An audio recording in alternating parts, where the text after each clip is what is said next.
శ్రీకృష్ణదేవరాయలు గారు 3 రాజధానులకు వ్యతిరేకించడం వల్ల నేను తెలుగుదేశంలో చేరాను అని చెప్పారని మీరు అంటున్నారు. నేను వినలేదు. నిజమై ఉంటుంది. ఎందుకు స్వామి అంత అబద్ధాలాడతావు? నీకు టికెట్ ఇవ్వలేదనే కదా అక్కడ చేరింది. ఎవడో తెలియదు.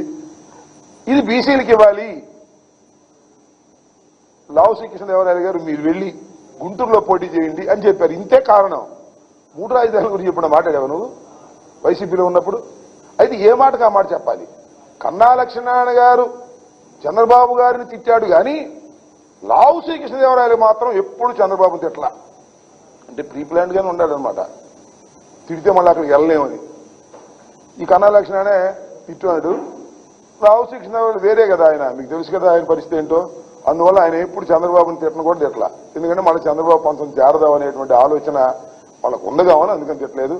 అయ్యా నేను మనవి చేస్తున్నా, లావు శ్రీకృష్ణదేవరాయలు గారు అబద్ధాలు ఆడుతున్నాడు. ఆయన 3 రాజధానుల గురించి కాదు. ఆయన గుంటూరు వెళ్లి పోటీ చేయమన్నందుకే ఆయన సైకిల్ ఎక్కి ఇవాళ ఒక బీసీ మీద పోటీ చేస్తున్నాడు.